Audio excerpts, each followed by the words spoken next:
Welcome to Teledal TV. Ñu ngi leen a nuyu tey si Wednesday bi ñu ngi nii di leen a join fii on Beyond the Scores and another edition Christmas Eve.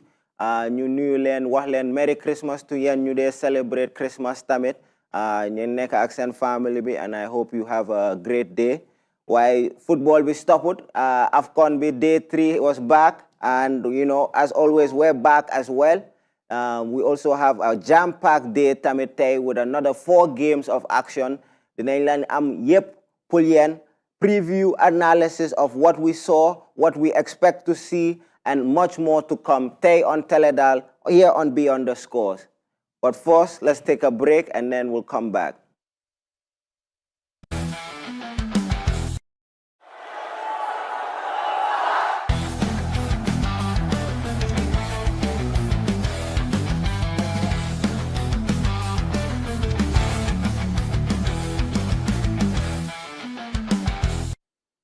Welcome back. Ñu ngi nii fii on Teledal TV Beyond the Scores. Di leen a isil Afcon edition where we will give you all you need to know about this week and today and tomorrow's games. As always, I'm joined by Uncle Titi Jane fii ak Os Gay.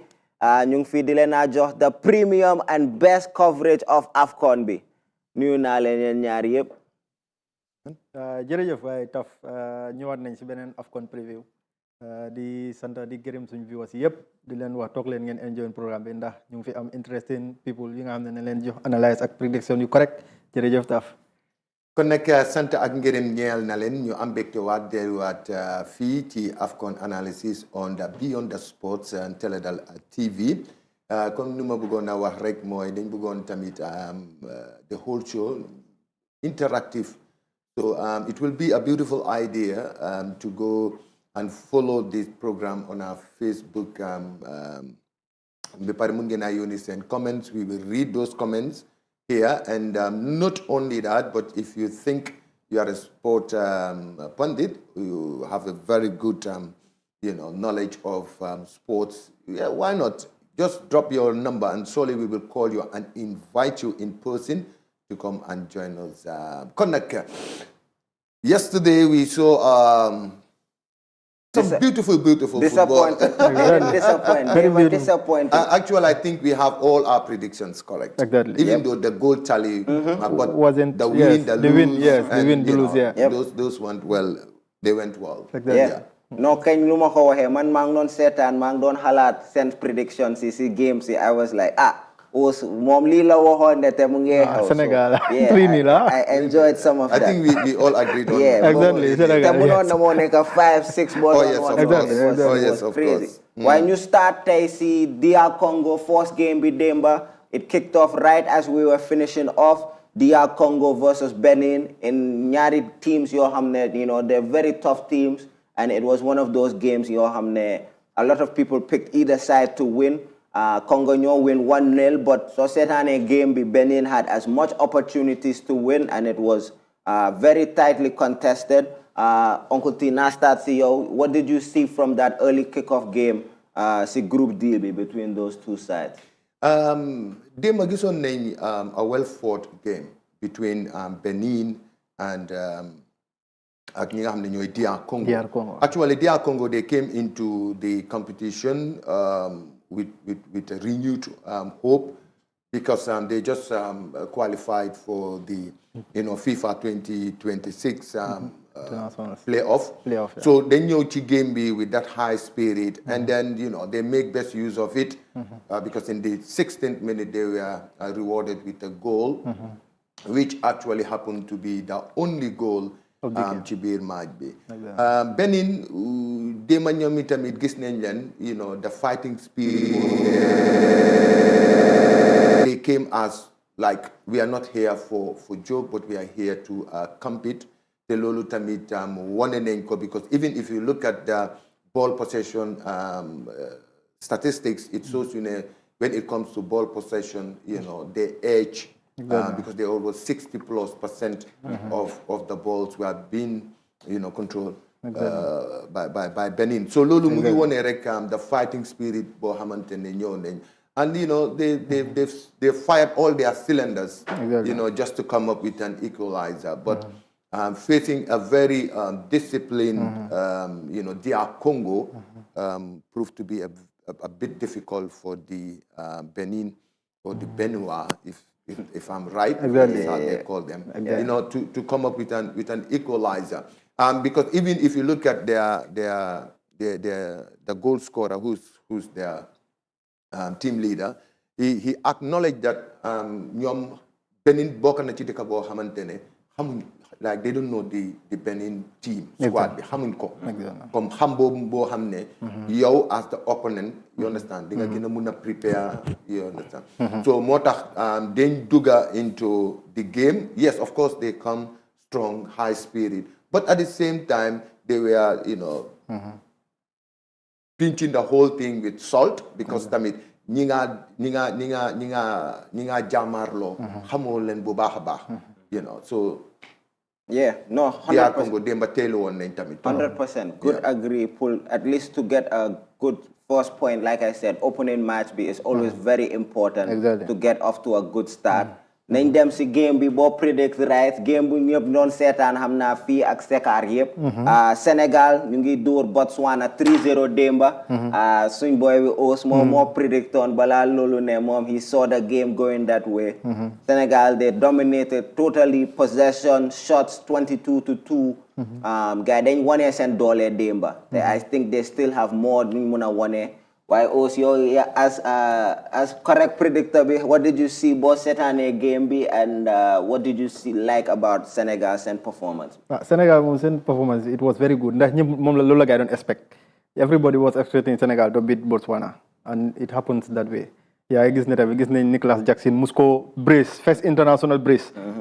Nicolas Jackson ki nga xamne in the past 5-6 months moralam dafa demoon down because nekkutoon di play Chelsea but mu ngi try dem Bayern Munich sign Bayern Munich try move motivation mu dem up ñu gis démb si Afcon bi mu ñëw mus ko brace. Senegal tamit this is the second time they are opening 3-0 victory because the last time it was against us, Gambia. that was very bad. I was very sad. I was very sad that day. But this is the second time they are opening their Afcon campaign with a 3-0 victory. And then Senegal, Ford is fantastic fort. Senegal, if they keep this momentum, they can go far and even win the tournament. Changes is da nga gis ne gars dañoo isi ñeena ñoo xam ne ba tey dañ mën a play. Exactly. yaa nga gis yeneen teams yi maybe seen starting lineup bi waaye Sénégal ñoom da nga génne ku mën a play keneen ku gën a mën a play yaa ngi soona yaa ngi war a deal with that. Exactly. loo gis si seen. Wow, first of all Teranga Lions dañ leen a wax na congratulations, keep it up.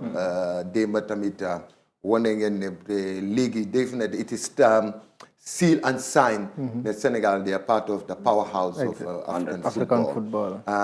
Te démba tamit luñ wone woon rek mooy this time they're coming back into the tournament because dafa am benn glory boo xamante ne in 2023 dañu ko ñàkkoon. So mu ngi mel ni tey ñu ngi ñëw ci tournament bi ñëwuñ foofu noonu neexaluñ kenn ñaanuñ kenn forcé wuñ kenn ñoom daal dafa am benn taxawaay boo xam ne moom la Sénégal taranga yi am moo xam ne mooy dañoo ñëw pour jël li nga xam ne moom mooy victory. démb dama foogoon ne Botswana the biggest problem was they showed too much respect to Senegal, yes. To Senegal. And that was not really good for a start, especially in a prestigious competition like and then Botswana are the lowest ranked team in the Afcon. Yes. They are the lowest team. te loolu bokk na ci loo xamante ne daf leen sonal trop. And yesterday society inside the match throughout the whole game su ma ko doon put like in a form of a percentage probably Botswana out of 100 it's just 25% boo xamante ne let's say benn 25 minutes boo xamante gis nañ ne ñoom itamit ñu bokk ci biir game bi but like for the rest of it was all being dominated by the Senegalese. te tamit dama dee wax ne look ci Teranga Lions yi for each time you have Ismaila Sarr gis nga Ismaila su doxee rek ñaareel daf dee mun a for me he's kind of like a playmaker exactly moo tax su doxee rek most of the time you understand dañ dee mun a create problem for their opponents. Yeah. And then secondly, tamit dema li sonalon Botswana bokk na ci the pace of the Senegalese wings. Too fast. They are too fast. It was too fast for them to contain them, too fast for them to match them.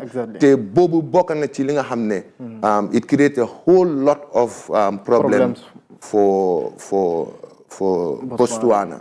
And now, moving forward, Botswana's next game, it's a matter of they have to win. They have to win. Exactly. They don't, because even a nil is not enough it's for not them. enough for them, yeah. For them to move to the next stage of the competition, so their next game they have to win. It's a matter of must. Yes. Because for that one, with a draw, it will put you at a funny position. Exactly. If they lose, it means they're out of the competition. And I'm sure Portwood will be doing his homework.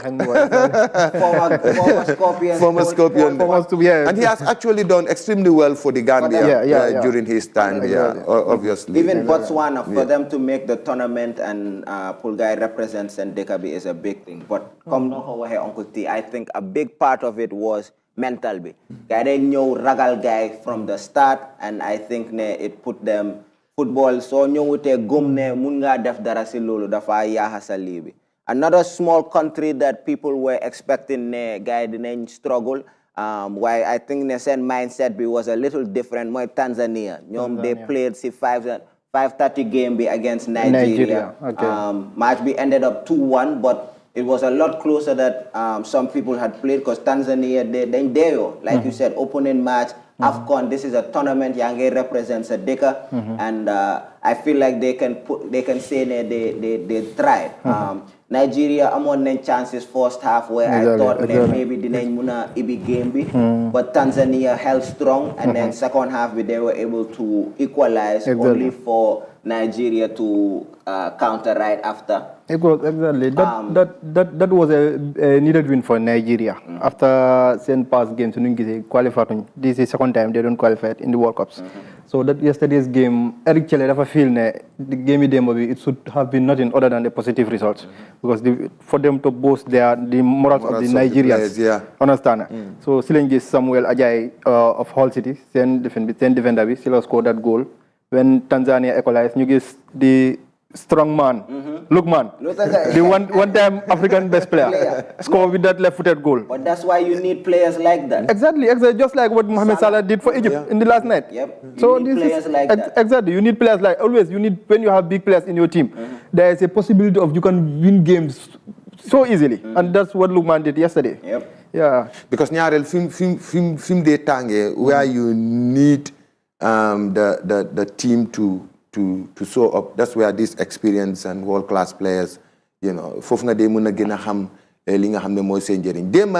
I think in the first half Nigeria really dominated the entire show. Of course, yaakaaroon nañ fofu nonu rek game bi dina don mëna jeex. But liñ gisoon moy that Tanzania bo xamantene tamit ñomi tamit they ñew and they want to prove themselves.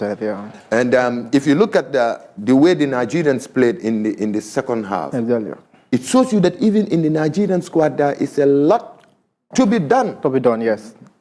Especially at putting the game to rest. Exactly. Parce que demba fofu nonu Nigeria ni amon nañ fofu nonu. Jafe-jafe. And that is always their problem, Nigeria. Putting the game to rest. Because game dafa am fi mo tollu. You need to put the game to rest. Exactly. Te demba gisoon nañ ne Nigeria amon nañ jafe-jafe ci lolu. Exactly. Especially in the second half. So I'm sure the coach and the backroom team and these technical people will really need to work on that. Exactly. Because sudut lolu dinañ dem ci competition ci jamono yo xamantene Nigeria mun nañ ci am jafe-jafe bu rëy. You know why? Like you can play the entire game with all the possession, with all the chances. Probably you are 1-0 up there. See last minute your opponent come and just equalize. Exactly. So it means that you haven't mastered putting the game to rest at that stage. Te foog naa loolu bokk na ci loo xamante ne Nigeria, they really need to work on that. Exactly. And of course, yesterday, Tanzania, sent goalkeeper did extremely well, in keeping the goal level at least to a point where it will not be embarrassing for Tanzania. So for me, sent goalkeeper really tried. He really did extremely well yesterday. Kept them in the game. The football, if you don't take your chances, that comes back to hurt you. Rolling gets the first half, so gets Nigeria. So many chances, they couldn't open up the gap, and then Tanzania were able to make them sweat. So Legi Pool said nakala second round of games is a group over will be interesting because Legi Tanzania won nyom big teams in ragalun guy nyom dañoo ñew pour deyo so mbuga na gis nakala guy di def ci next game bi ñu dem to last game bi of day bi demba Tunisia suñ North African ñoom ñu ngi door Uganda 3-1 a little comfortable while Uganda were able to get a last-minute goal, but for the most part, Tunisia kind of cruised to the game, kind of luñ waxoon ci game bi ne Tunisia they are a team to be reckoned with. A force to be reckoned with. Honestly, just like Morocco and Senegal, mënuloo wax favorites without what Tunisia, because ñoom dañ mun tournament and they showed that game. Yes, and I think this is the 21st time they competing, if I'm not mistaken. But lima bugona one rek moy the ñaga ci competition. You understand? Do you eye chomo ak yenu? Because somewhat tamit having good players, having a good squad is one thing. But tournament mentality, it's a different thing. Because tournament bi dafa am ben mentality comme li doon wax bo xamne mom nga ñëwé. I give you an example. Look at the likes of Real Madrid, right? Exactly. Even to League B, they can be doing bad. Yeah, exactly. But when you were Champions League, it's a complete different game ball that Real Madrid play. Exactly. Italians, yes. Exactly. Yes, some people are just like that. Yes. Tournament So that is what Tony's surprisingly, if you look at most of the competitions in Tunis normally their first game they don't do extremely well. Exactly. But yesterday they broke they broke the ice. Exactly. Wow, because most of the beginning they send games in UK, they don't do extremely well. Amna yo xamne ay nil la yene xamne sa ñaka la. But yesterday we've seen a different Tunisia. Exactly. With Uganda. Actually, they've really tried. They've really tried. Well, unfortunately, the North Africans really cruised past them comfortably. Yeah. I mean, so whole possession, it was kind of equal, and they were able to have some chances. So scoreline was kind of a little more than maybe match be soccer set. Exactly. Uganda were hanging in there. Where come non ko waxe am na yenn teams dañ dé ñew tournament rek gaay dañ paré Tunisia is like that comme nuko Uncle T waxe so xolé sen last tournament bi sax they were winless last tournament ñu na gaay ñoo bokon group stage against Gambia moy 1-1 buñ droit gaay last tournament they didn't do well but nga gis ne this tournament they came jet up dañ ñew ci game bi jet up fight pour feel ne wone ne ñom lu happen last time do happen this time ci la ñoo demba gaay they have a perfect start 10 minutes bi la gaay score with that the Frankfurt midfielder mu score that goal ñu gis tam di Dennis Bays Assouri score that brace ñu gis ñu gaay amé perfect start and then nu gaay starté ni so gaay continuer comme nu ko Uncle T way Tunisia dafa nekk team bo xamné always they are top rank side. Yes, of course, and their attacking force it's very difficult to slow down. It's very difficult to stop. Exactly. Come they mono ko na sinari rek. How fast they are football is. Sinari yep na football in them. Yesterday, 16 shots la guy up. Exactly. Ñom buñ agé fofu. And one thing I like about them. Gis nga buñ jégué ñé sa itim rek dañ dé lambar. No len they play. And that's where they create all the magic. So lolu mom I like that with them.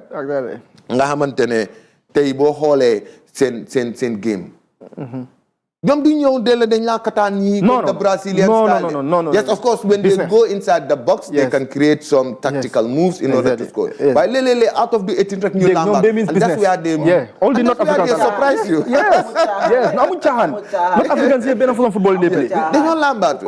Yeah, of course, and that is really great. Wow, Harold, what we'll do is we'll take a short break. You know, preview games you wanna know. We have another 4 games. You jam packed with a lot of games. You won't wanna miss what's coming after this short break.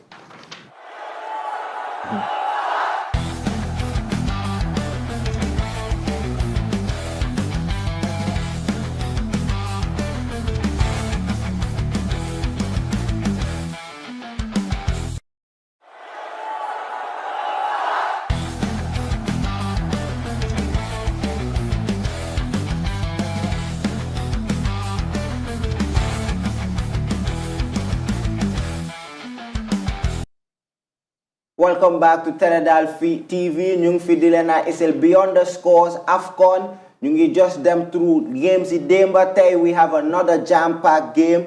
Nañ start to 12:30 game bi to man mooy my favorite game of the day tey between Burkina Faso and Equatorial Guinea. It should be a very good game by 2 highly contested matchups.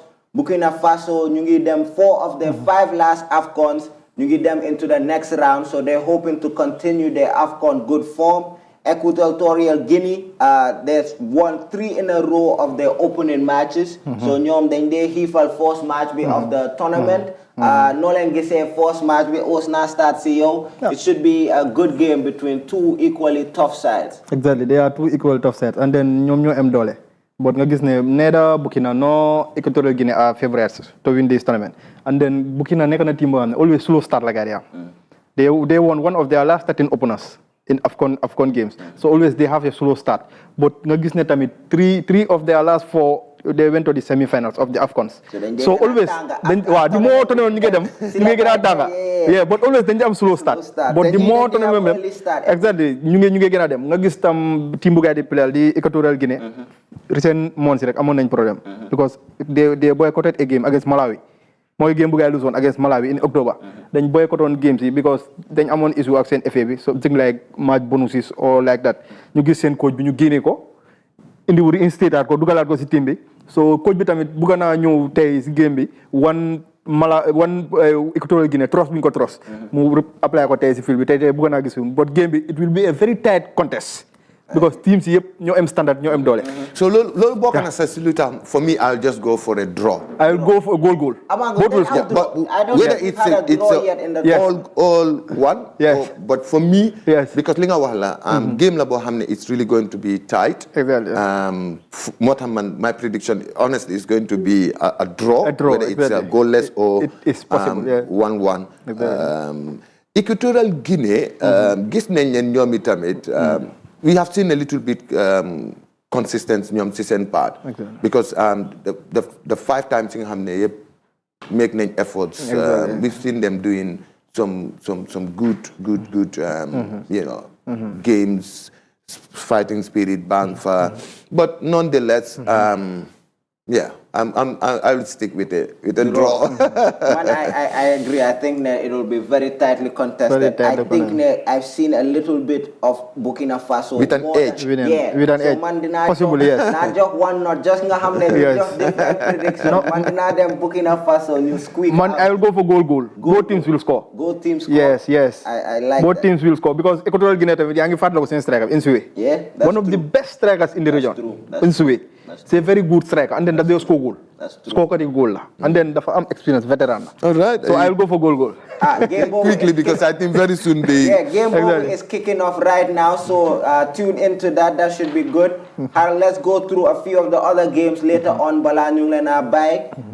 We also have.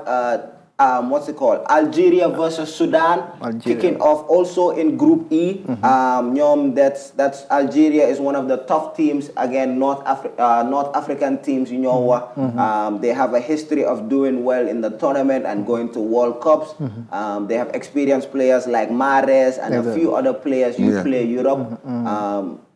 They are favorites for the game. Nobody expect them to win. but Arabic connection be Sudan can make it interesting. How do you feel about it? I'm not seeing Sudan making any progress against Algeria, to be very honest. Exactly. Yeah, looking at the Algerian side, the experience, the classic players against Sudan. So that one, I'm not even going to mince my words. No way for Sudan. No way. No. Uncle T says no way. How do you see that one playing? I will go with Uncle T. No way for Sudan. No way for Sudan. No way for Sudan. Sudan. Unless Hanga football will rainy sometimes. But I'm not seeing Sudan winning. But I will this still game. stick They to will. my... They will struggle. They will struggle with Algeria today. I agree. Because Algeria, they are not easy right there. Yeah, I agree. They is not African, and then they have a very good squad. I agree. But I'll go for Algeria. Algeria. Yeah. And then Group F, Tuman, is one of the best groups in the tournament. It's filled with a lot of quality. Let's start with Game B, which I also think is very going to be close. Cameroon versus Gabon, two Central African giants. To be fair. Gabon in recent years, especially Arabi with Obama Yang and Lamina, they have some quality players. Gabon is a team that Gambia have faced in qualifiers, so we know a lot about Gabon and the qualities they have. They can pose a challenge to Lionsy of Cameroon, and that should be a good game today. Yeah, of course. Cameroon, they're really going to face a big stumbling block, like you said, because Gabon, when they face Gambia, I'm going to guy taxañ ñu xam nga rek Gabon moom keroog moom booy dañu taxañ rek defal ñu ay bagages but football noonu la so I'm seeing a tightly contested game. Yeah. And Gabon have actually historically have never lost to Cameroon in the Afcon. The two matches Bugay play, Gabon win Benabi and the other was a draw. Cameroon obviously 5-time winners, giants of Africa, filled with a lot of quality players. That should be, Cameroon will be looking to get off to a good start. Exactly. Cameroon came into the game with a lot of noise at their back. Because gis neen Bugay day during the Afcon bi di start daa xanañ seen coach Mac Brice bu mu amee problème mooy bu mu release squad am bi ñu gis tam Eto tamit moom tam dem am own squad am ñu gis problème bi foofu la dooree but affaire yi ñëw na ñu indi hire beneen coach mu ñëw ak team bi si tournament bi but Cameroon they came into the tournament with a lot of noise at their back. Then keeper bi Onana ñu ko drop big name Abul Kari tamit exactly Abubakar Vincent Abubakar tam yóbbuwuñ ko but they still have a lot of quality. Nañ jox predictions pour boobu balaa ñuy move on. That one? It's a tough one. It's a tough one. Yeah. It's a real tough one. Who's the door Ben prediction? I'll go for Cameroon. Cameroon, close win. Yeah. I'll go for maybe goalless draw. Goalless draw. Maybe for me, maybe 2-1. 2-1. Man, I will go upset Gabon to start off. Be my negas my first upset. I think Gabon can steal something for who. Exactly. And then finally, when you get them Ivory Coast at Mozambique. Ivory Coast are unbeaten in their last 13 Afcon opening matches, winning 8 and drawing 5. They're heavily favored against Mozambique, and they're looking to repeat for the first time since Egypt in 2010. How do you think the Elephants of Ivory Coast will do in this opening match against Mozambique? Well, it's an open secret. They're coming to the tournament, you understand, to defend their title, right? Because this morning, Maigis, their captain, who is sending an unapologetic message to the rest of Africa that they're not here to joke, they're here to defend their title. And in fact, he's asking fans to start celebrating. Exactly. So that shows you how confident they're coming into this game. So I'll stick with Ivory Coast. Ivory Coast. I will also stick with Ivory Coast. Ivory Coast since the last tournament, we send that problem more than slow start. But I have coach Bob. Guy any MS5. Still now, guy any coach Bob. Coach Bob dafa gis way bi. Dafa tier Ivory Coast. Def Ivory Coast team and they will be very hard to beat. And then the problem is one team may stop Ivory Coast from retaining the Afcon. it will be very hard to stop Ivory Coast. No, I'm telling you, number of attack players you get. Man United, Amad Diallo. Yeah, I mean, ñom Jomande Fele. The ñom Kesse Fele. They have a very strong squad that can retain the tournament again. Very tough. It's not easy to defend. Exactly. Egypt, nobody defend. Exactly. Right now, come knock over here. They seem very confused. No, I'm not coming mal because ñëw nañ ci biir affaire bi like no, they know accent confidence. No. Confidence, yes. Big confidence. Yes.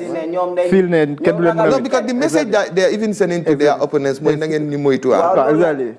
Bari nañ doole, mun nañ football, te ñëwuñ fii pour caaxaan. Yes, and then squad bi. Oh, they have it. Strong squad. Strong squad. Super strong squad. You win last Afcon. Yes, of course. So now can you imagine how packed that squad can be? Yeah, of course. I think that Group F with them, Cameroon and Gabon should be a very interesting group to look out to for the rest of the tournament.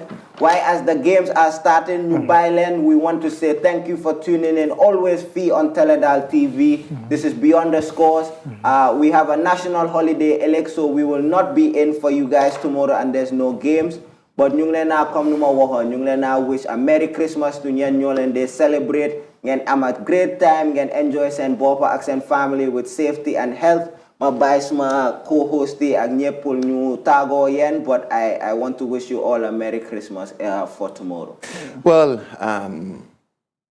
on behalf of management and staff of Teledal TV, we want to seize this opportunity to wish our Christian brothers and sisters a happy Christmas in advance. Di ko wish tamit ñi nga xam ne ñooy suñu staff si nga xam ne ci weer yi ñu jógee nii ci liggéey yu am solo la ñu nekk di waajal tamit liggéey bu am solo. Actually here at Teledal ñun amuñ benn holiday if you looked at it, because we'll be out on Christmas Day, Boxing Day, until we enter into the new year. So it's a continuous process for us.